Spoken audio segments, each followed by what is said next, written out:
Alright YouTube, so Final Fantasy VII is 20 years old. It came out in 1997. Came out in a much different time when you could be quirky and weird and edgy, and people either found it funny or didn't get offended. A quick example would be something like Barrett telling Cloud that he's not going to let him anywhere near his very young daughter when Cloud is a grown-ass adult. Kind of just an all-around weird scenario. Not everything that's on this list is going to be either weird or funny, but let's get into the 7 things that I think we probably won't see in Final Fantasy VII Remake.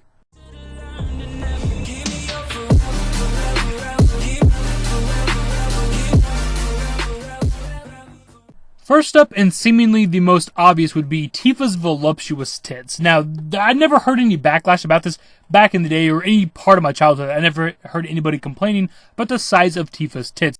It wasn't until 2015 and the announcement of the remake did we ever really hear any backlash about the size of her breasts, as if it's the most important thing in the world. They have since been introduced in things like Advent Children and the Dissidia series, so don't be surprised if whenever Final Fantasy VII Remake comes out, her breasts are much smaller than they were in the original game.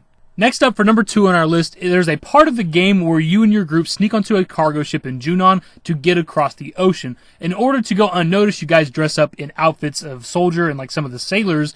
The problem with this is that at the time you have a character in your party called Red 13 who's this like dog or cat-like creature who's standing on his hind legs. Obviously he has a flaming tail and red fur all over his body, so this just kind of wouldn't work. Like obviously if you see this hairy fucking dog in an outfit standing on its hind legs, you'd probably notice it. It's one of those things that was pretty funny for the time, and at a younger age it's pretty funny, but it's not something I think they'd implement into the Final Fantasy VII Remake. It looks like it's going to be more of like a realistic and serious toned game, which might take away from some of the charm of the original game, but I honestly don't even want to see Red 13 trying to dress up like a soldier. It'd just be kind of stupid these days. And kind of in the same realm of things is Barrett. I'm pretty sure he's like the only black character in the game, outside of maybe some random NPCs that I'm not thinking of. He also has a gun for an arm, so he's going to stand out. He's a big, hulking black guy. He's probably going to stand out on the ship, so I think they could redo the scene with maybe Red 13 and Barrett, maybe hiding below the deck or something, instead of doing what they did in the original game.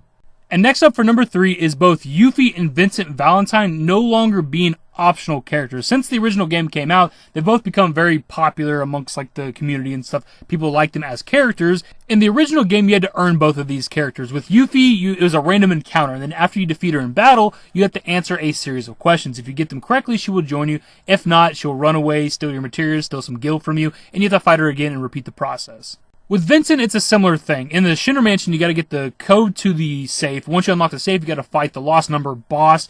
Once you defeat him, you get a key to the basement. You go down and unlock the door in the basement of the mansion. Then you get to talk to Vincent, and you gotta answer like 1 or 2 questions correctly, and he will join you. Now, if you actually look at the importance of each character, Yuffie, which I call her Yuffie, I've heard it pronounced Yuffie, I don't know the actual pronunciation. She's not really that important to the overall story, but she is popular enough that she's crossed over into things like Kingdom Hearts. Vincent, on the other hand, is a little more important to the backstory of Final Fantasy VII. He used to be a member of Turk, he has beef with Shinra, more importantly with Hojo, and he has a former relationship with Lucretia, who is Sephiroth's birth mother. So all in all, he's pretty damn important, so I could see if by the time Final Fantasy VII Remake comes out, these 2 characters are no longer optional. Next up for number 4 is some kind of smaller ones, but what little gore the game had, I don't think we're really going to see in the remake. There's this scene right here with the Midgar Zalem, where it's impaled on this fucking tree.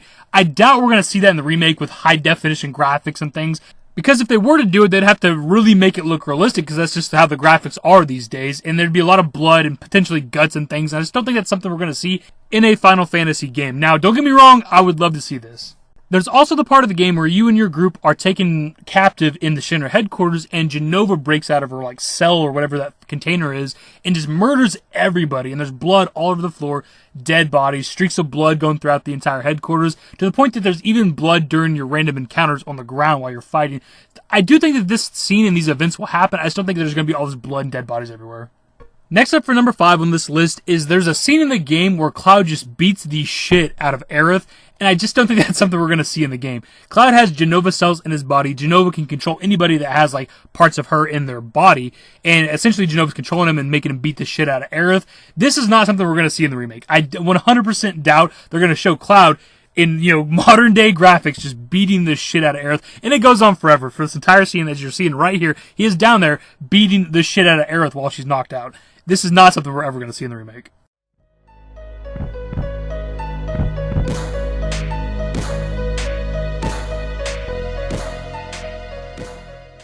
Next up for number 6, we have Aerith's death scene. Now, hear me out really quick. She is 100% going to die in the remake. This is one of the most iconic video game deaths ever. It's still in like the top 10, like most emotional moments in gaming, all that type of shit. She's gonna die in the remake. She's probably gonna die in a very similar fashion, but we need a level of logic and realism to this. You're playing a Final Fantasy game, a game that has healing spells, healing magic, revive magic, Phoenix Downs, things like that. You fight big-ass monsters all the time, take crazy hits and damage all the time, and she dies to a simple sword through her back. It's something that's always bothered me. Even when I was a young kid playing this game, I was like, why can I not just use a fucking Phoenix Down on her? It does not make any sense. I feel like we need a little more explanation as to why this is a unrevivable death or something in the game. You know, I just don't understand why we can't bring her back. Like, if it's something to do with Sephiroth specifically, or his Masamune's sword, like maybe it has magical powers or things, like, we need a little bit of explanation as to why this one sword through her back just instantly kills her. And in a similar fashion, we have this scene right here where Cloud takes her dead body into like this pond or lake or whatever it is, and he's holding his arms and lets go of her, and she sinks down like 100 fucking feet, but he's standing there, so it literally just makes no sense at all. There's no logic here. Why is he standing there in the middle of the fucking pond? No problem, but there's like 100 feet of depth below him. They just need to like fix this scene all around.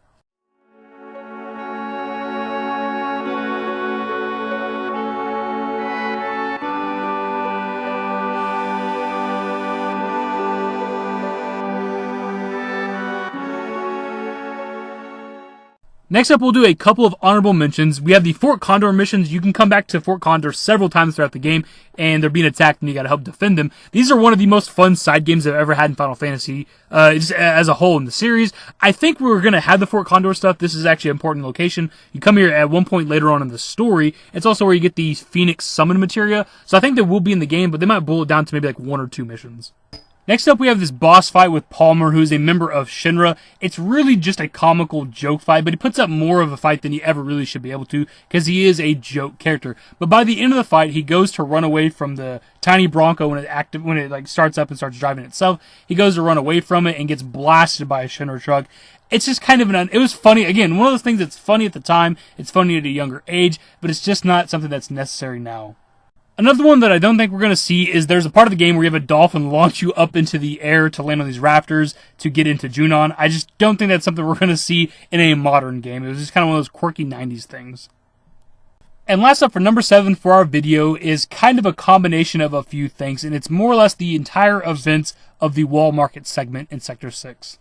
First up, we have the villain of the area, Don Corneo, who's like the sexual deviant that like kidnaps women to pretty much have sex with him. He's a perverted fucker. He has Tifa in captivity, and the only way you can enter this building is if you are dressed as a woman.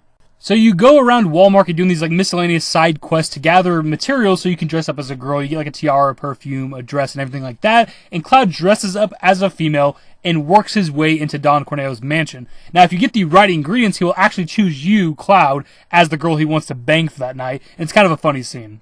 The thing is, once the remake was announced, it was already speculated whether or not this is actually going to be in the game, and if they do, it's going to be fucking weird, but maybe even hilarious to see these kind of graphics, you know, a modern day game where Cloud dresses up as a female to sneak into the mansion.